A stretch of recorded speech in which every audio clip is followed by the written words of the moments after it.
After the collapse, humans stepped in, and everything changed. Captain Alice Morney stared at the tactical display aboard the UEF Vanguard, her cybernetic eye analyzing the debris field that had once been the Jeltaran Empire's greatest stronghold.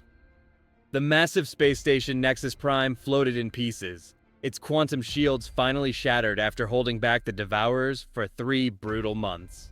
"Captain, we're receiving a transmission from the Jeltaran High Command," reported Communications Officer Kai Nakamura, his fingers dancing across holographic interfaces. It's a surrender broadcast." Morney's jaw tightened. The Zeltarans had been the galaxy's dominant power for over 2 millennia. Their technology so advanced that other species could barely comprehend it. Now they were calling for help from the humans, the youngest species in the galactic community, barely 2 centuries since first contact. "Put it through," she ordered. The bridge's main screen flickered to life, revealing the scarred face of Admiral Vexithara, the Zeltaran's supreme military commander. His normally pristine silver exoskeleton was cracked and blackened, his compound eyes dim with exhaustion. "This is Admiral Vexithara of the Zeltaran Defense Fleet," the transmission began, static crackling through the universal translator. Our empire has fallen. The Devourers have consumed 12 of our core worlds. Our fleets are destroyed, our technology useless against their adaptive capabilities. We formally request assistance from the United Earth Federation." The silence on the bridge was deafening. Lieutenant Commander Ava Rex, the ship's tactical officer, whistled low. "Never thought I'd live to see the day when the Jeltarans asked us for help." "Neither did they," Morny replied grimly. She activated her command channel. "Open a response frequency." The transmission cleared, and Vexithara's image stabilized on the screen. For a moment, the 2 military leaders studied each other across the void of space. Morny had met the Admiral once before, at a diplomatic function on Centauri Station. He had barely acknowledged her existence then, dismissing humans as crude newcomers playing with dangerous toys. "Admiral Vexithara," Morny said formally, "I am Captain Alice Morney of the UEF Vanguard. We received your transmission." "Captain Morney." Vexithara's mandibles clicked, a sign of extreme distress in Jeltaran culture. "I know what you must think. We who once called your species children with fusion drives now come begging for your aid." "I'm not thinking about the past, Admiral," Morny replied. "I'm thinking about the present. How bad is it?" The Devourers appeared in our territory 6 months ago. Unlike any enemy we've faced, they learn from every engagement. Our quantum weapons worked initially, then became useless. Our energy shields were penetrated within weeks. They consume not just matter, but information itself. They're absorbing our technology as they destroy our worlds. Dr. Lydia Voss, the ship's xenobiologist, leaned forward from her station. "Captain, if the Devourers are adaptive to that degree, conventional warfare won't work. They'll just learn and counter any strategy we employ."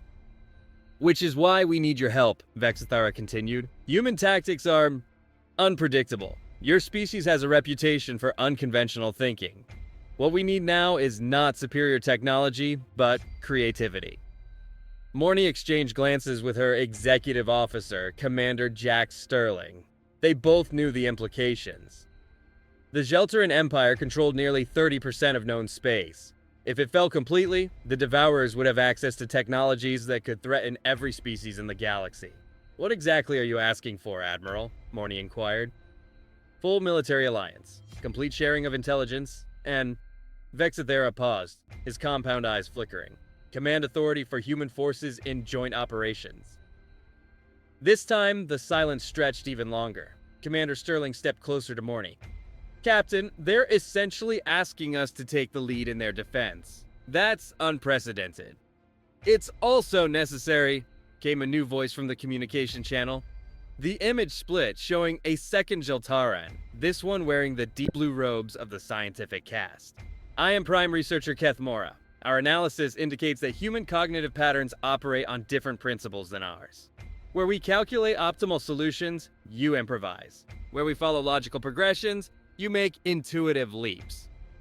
"You're saying we're useful because we're unpredictable?" Morny asked. "I'm saying you're essential because you think differently. Kethmora replied. The Devourers adapt to logic, to patterns, to predictable responses. But chaos? Randomness? These things may confuse them long enough for us to find a permanent solution. Morny turned to her tactical officer. Rex, what's our fleet status? We have 47 ships in this sector, Captain. The 5th and 8th fleets are en route from Sol System. Another 112 vessels. Not nearly enough to match what the Gelterans had, but we've got something they don't, Sterling finished. We've got humanity's greatest weapon, the ability to do stupid things that somehow work. Despite the gravity of the situation, several bridge officers chuckled. It was a running joke throughout the UEF that human military victories often came from tactics that made other species' strategic computers crash trying to analyze them. Admiral, Morny said, making her decision. You have our full support, but I need complete tactical data on the Devourers. Every engagement, every adaptation, every failure. And I need access to your technology to supplement our own. Granted, Vexithara replied immediately. We're transmitting all data now. But Captain, time is critical. Our last stronghold at Geltar Prime is under siege. We estimate 36 hours before it falls. Then we'd better move fast. Morny turned to her crew. All hands, prepare for emergency jump to Geltar system. Commander Sterling, contact Fleet Command. I want every available ship converging on our position. Dr. Voss, start analyzing the Devourer data the moment it arrives. Rex, prepare all weapon systems and run diagnostics on our new Geltaran tech modules. As the crew scattered to their tasks, Morny remained on the bridge, studying the incoming data streams.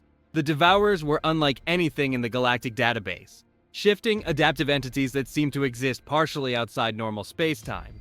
They consumed matter, energy, and information with equal efficiency, growing stronger with each victory. Captain, Dr. Voss called from her station. I'm seeing something interesting in the Devourer behavioral patterns. They adapt quickly to repeated stimuli, but there's a lag time when they encounter completely novel approaches. How long? Approximately 14 minutes before they begin adapting to new tactics. After that, the same tactic becomes increasingly ineffective until it's completely useless. Morny nodded grimly. So we have 14 minutes to make each strategy count, then we need something completely different. That's going to require coordination between multiple fleets using rotating tactical approaches. Like a boxer changing his style mid-fight, Sterling observed. Exactly. But the moment we repeat a combination, it becomes useless. Morny activated her command console. This is Captain Morny to all UEF vessels. We're about to engage in the most complex tactical operation in human history. Every ship will be operating under independent command protocols with real-time strategy rotation. No battle plan survives contact with the enemy, but in this case, that might be our advantage. The jump to Geltar system took 18 hours. 18 hours during which the combined human and Geltaran forces prepared for a battle unlike any in galactic history. The Geltarans provided technical upgrades to human weapon systems, while human tacticians studied every scrap of data about Devourer behavior. When they emerged from hyperspace, the sight that greeted them was horrifying. Geltar Prime, once a gleaming jewel of advanced civilization, was being systematically consumed by massive shifting entities that defied easy description. The Devourers appeared as dark, writhing masses that seemed to bend light around them, occasionally showing glimpses of geometric patterns that hurt to look at directly. 37 Devourer entities, Rex reported. They've consumed approximately 60% of the planet's surface. Geltaran defense satellites are holding them back from the remaining population centers, but barely. How many civilians? Morny asked. 2.3 billion, came the reply from Kethmora, who had transferred to the Vanguard for the operation. They are all that remains of our people. Morny felt the weight of responsibility settle on her shoulders. She was about to command a fleet in defense of an entire species, a species that had once dismissed humanity as primitive. The irony wasn't lost on her, but it also wasn't important. What mattered was the billions of lives depending on their success. All ships, this is Vanguard Actual, she broadcast. Battle stations. Remember, we rotate tactics every 14 minutes. First wave, implement strategy alpha, direct assault with kinetic bombardment. Second wave, Prepare Strategy Beta, Electronic Warfare and Disruption. Third Wave, Strategy Gamma, Hit and Run with Gravitational Weapons. Questions? Captain, came a voice from the UEF Defiant. What happens when we run out of strategies?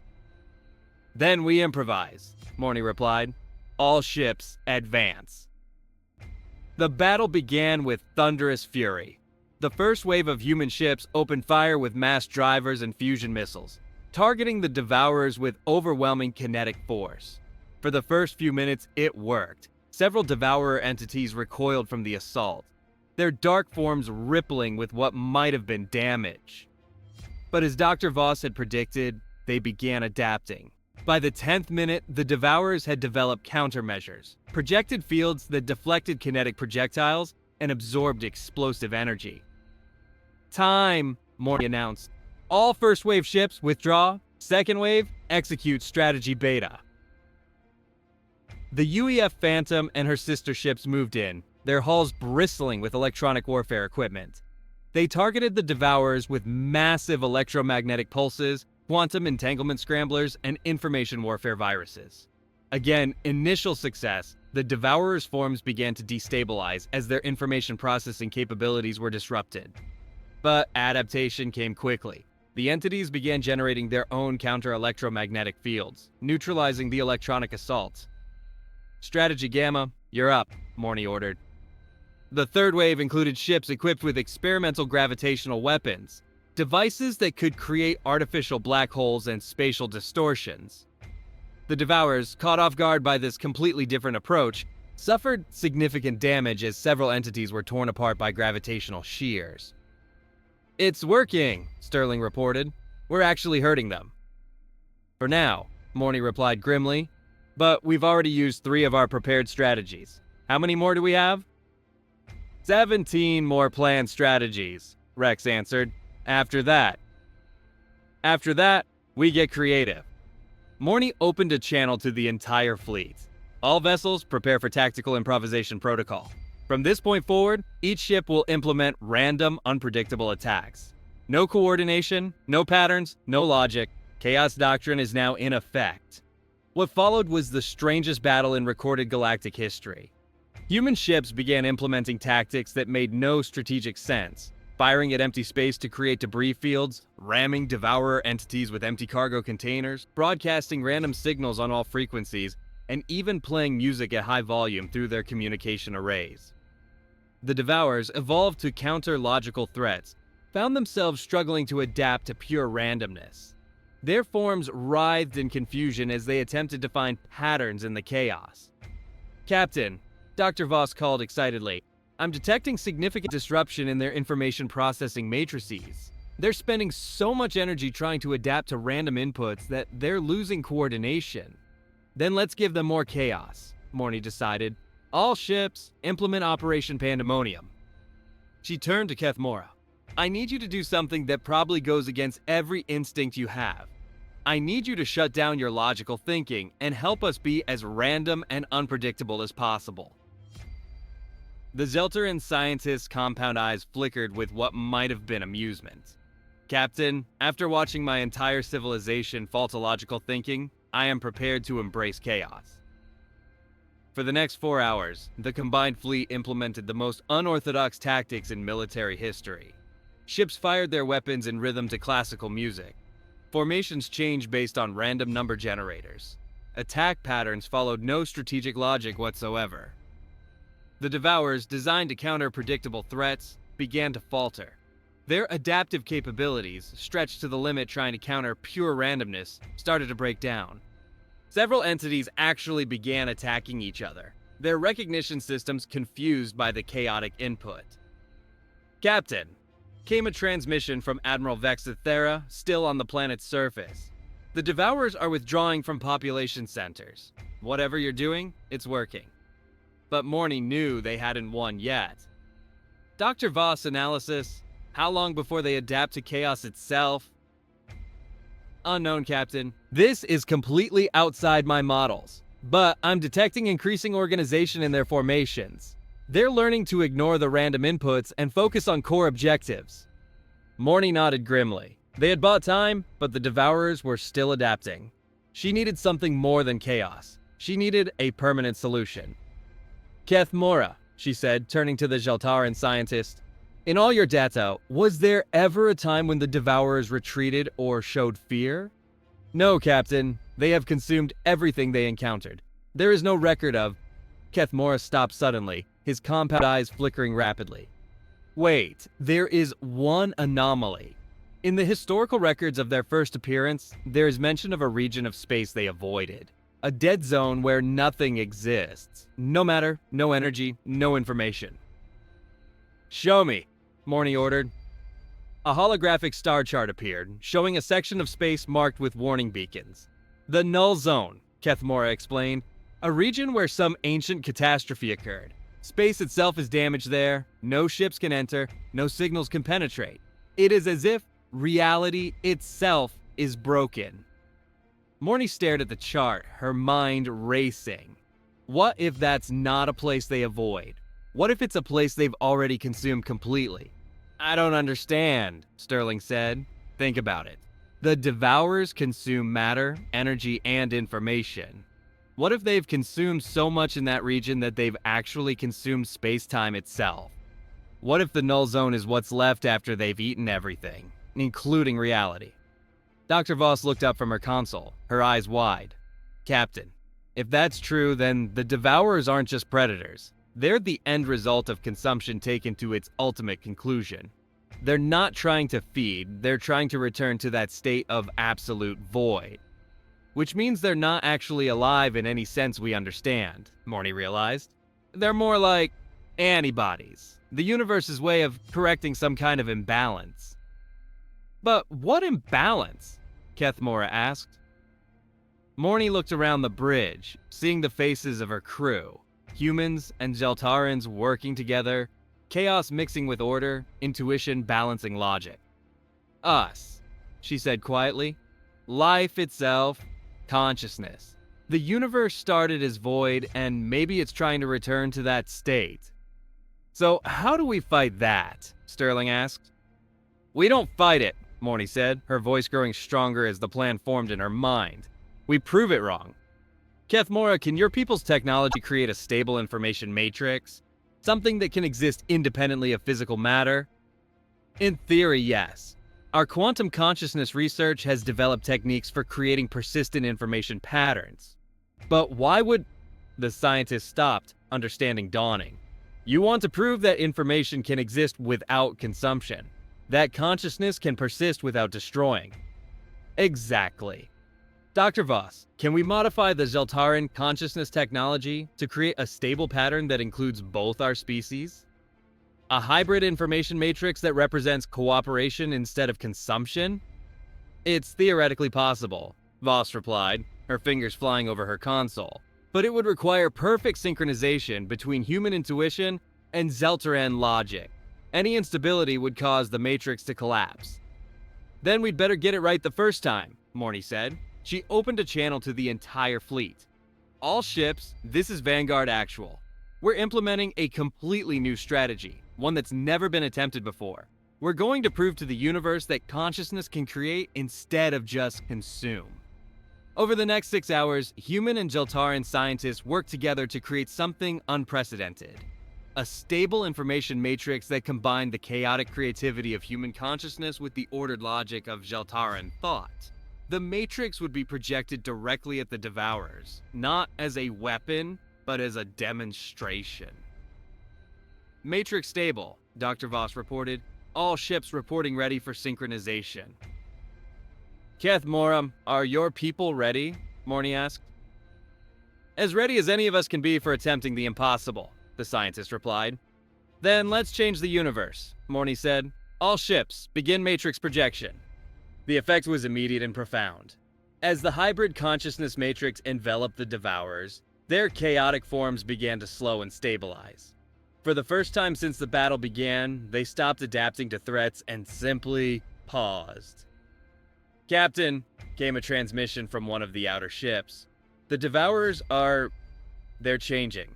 Their forms are becoming more stable, more geometric. On the main screen, the dark, writhing entities were indeed transforming. Their chaotic, light-bending forms were resolving into crystalline structures that pulsed with soft, regular light. "They're not devourers anymore," Dr. Voss whispered in amazement. They're becoming something else." One of the crystal entities moved closer to the vanguard, and suddenly the bridge was filled with a voice, not heard, but felt directly in their minds. Asterisk, we remember. We were not always hunger. We were guardians. Protectors of the balance between order and chaos. But we forgot. We consumed until we became consumption itself. "You can speak," Morny said aloud. "Asterisk your matrix. It reminds us, shows us that consciousness can create, not just destroy. That order and chaos can coexist without consuming each other." "What will you do now?" Kethmora asked. Asterisk, we will return to our purpose. Guard the balance. Protect the growth of consciousness throughout the galaxy. The null zone. We must repair what we consumed there. Return the reality we devoured. One by one, the crystal entities began to fade, their forms dissolving into streams of pure light that flowed toward the distant null zone. Asterisk, thank you, came the final mental transmission. Asterisk, both species. You have shown us what we had forgotten, that the universe is not meant to be empty. It is meant to be full of consciousness, of creativity, of the beautiful chaos of life itself. As the last of the transformed devourers disappeared, the combined fleet found themselves floating in space around a very much intact Geltar Prime. The planet showed no signs of the consumption that had been taking place just hours before. "Captain," Admiral Vexithara's voice came through clearly. "The planet, it's been restored. Everything the devourers consumed, it's all here. Our people, our cities, everything." Morny slumped in her command chair, exhaustion hitting her as the adrenaline faded. "Well, that's new. Usually when we save the day, we don't get to undo all the damage too." "Captain," Kethmora said, his voice filled with something that might have been awe. "What we accomplished today, the matrix we created, it represents something unprecedented. A permanent bridge between our species' consciousness patterns." "What do you mean?" Sterling asked.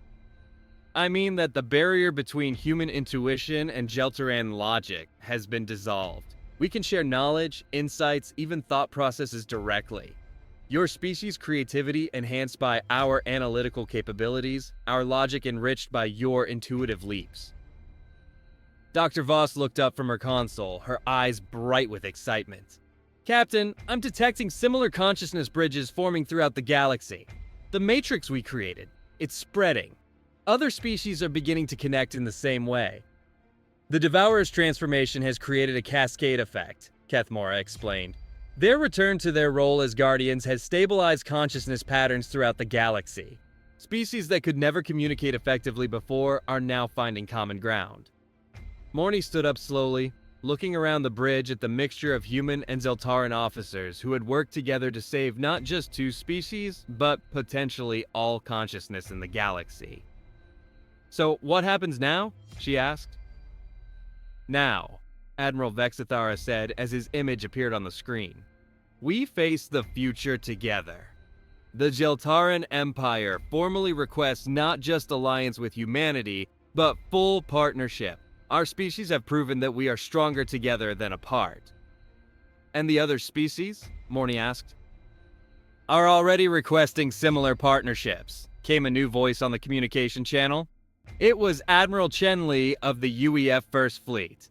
"Captain, we're receiving formal diplomatic requests from the Andromedans, the Crystalline Collective, the Hive Worlds, and 12 other species.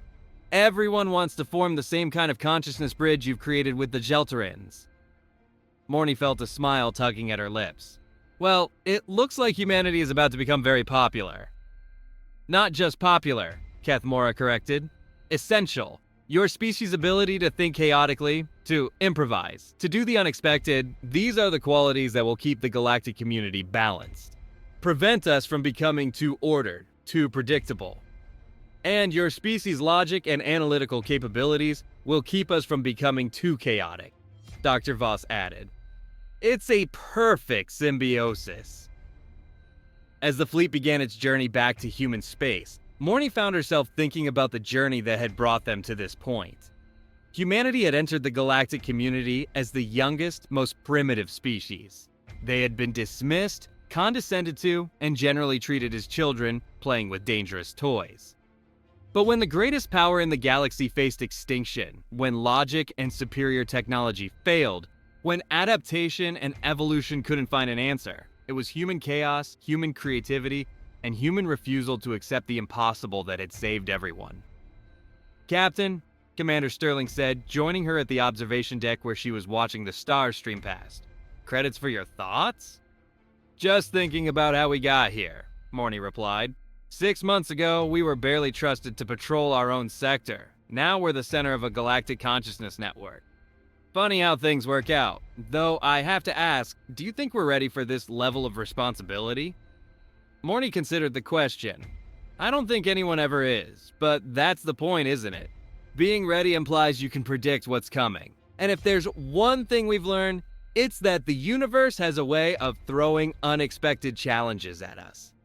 And if there's one thing we've learned about humans, Sterling replied with a grin, it's that we specialize in meeting unexpected challenges with unexpected solutions. True, though I have to admit, turning galaxy-consuming entities into cosmic guardians by proving that consciousness can create instead of destroy, that's gotta be up there with our most unexpected solutions. Give it time, Sterling said. I'm sure we'll top it. As they spoke, Dr. Voss approached them, her tablet displaying streams of data. Captain, I've been analyzing the consciousness bridges that are forming throughout the galaxy. The network is stabilizing into something remarkable, a galaxy-wide cooperative intelligence that maintains the unique characteristics of each species while allowing for unprecedented collaboration. Any downsides? Morny asked. Well, the Crystalline Collective is worried that exposure to human consciousness patterns might make them too emotional.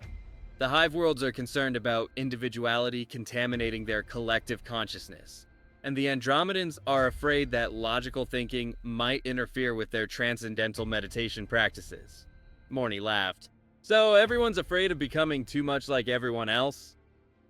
Exactly, which is probably a good sign. It means the diversity that makes the network strong will be preserved. Captain, Kethmora approached, his compound eyes flickering with what Morny had learned to recognize as amusement. I have been analyzing the long-term implications of what we have achieved, and I believe I have identified a significant problem. What kind of problem? Sterling asked. The kind that will require human creativity to solve, Kethmora replied. The consciousness network is expanding beyond our galaxy. We are beginning to receive contact from intelligence matrices in Andromeda, the Magellanic Clouds, and several other galaxies. They are requesting integration into our cooperative consciousness network. That's a big responsibility, Morny said slowly.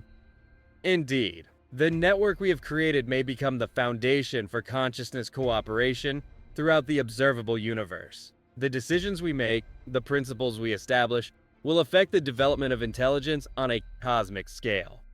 No pressure, Sterling muttered. Actually, I find it oddly comforting, Morny said. It means we'll never run out of impossible challenges to face.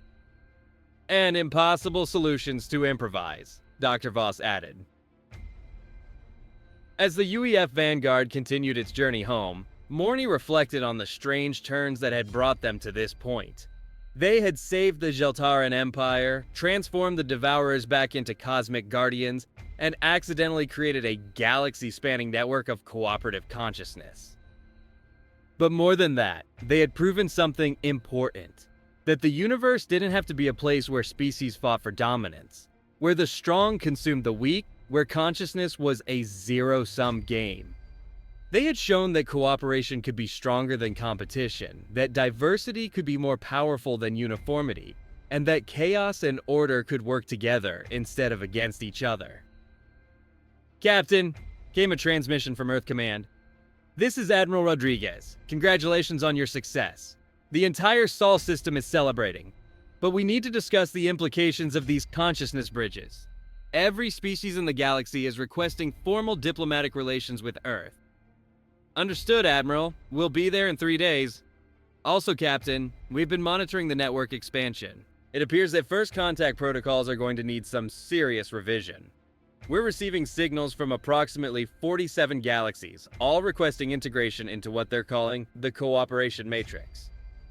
Morny exchanged glances with her crew. Admiral, I think we're going to need a bigger ship.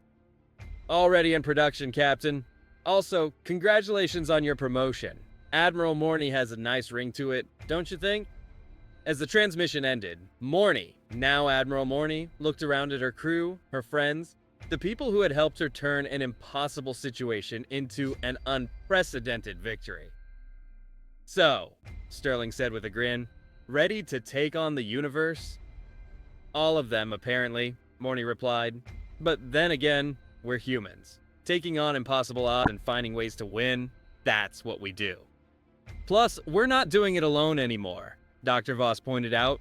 We've got the most diverse, creative, and powerful network of consciousness in the universe backing us up. True, Morny agreed, though I have a feeling the universe is going to keep finding new ways to challenge us. And we'll keep finding new ways to surprise it, Kethmora added. After all, that is what this partnership is about, combining the predictable with the unpredictable, the logical with the intuitive, the ordered with the chaotic. The perfect recipe for handling whatever comes next, Morny concluded. As the Vanguard approached Earth, its crew could see the lights of 1,000 ships from dozens of species, all gathering to form the first truly integrated galactic fleet. Humanity had gone from the galaxy's youngest species to its most essential partners in the span of a single battle. But as Admiral Morny looked out at the assembled fleet, she knew this was just the beginning. The universe was vast, full of wonders and dangers they couldn't imagine. There would be more impossible challenges, more unexpected threats, more situations where logic and superior technology wouldn't be enough. And when those challenges came, the galaxy would turn to the species that specialized in the impossible, the unpredictable, the chaotic creativity that could find solutions where none seemed to exist. They would turn to humanity, and humanity would be ready, not because they could predict what was coming or because they had all the answers, but because they had something more valuable than perfection, the ability to adapt, to improvise, to find hope in hopeless situations, and turn defeat into victory through sheer stubborn refusal to give up. The collapse of the Geltran Empire had seemed like the end of galactic civilization. Instead, it had become the beginning of something unprecedented. A universe where cooperation was stronger than conquest, where diversity was more valuable than dominance, and where the impossible was just another challenge waiting for a creative solution.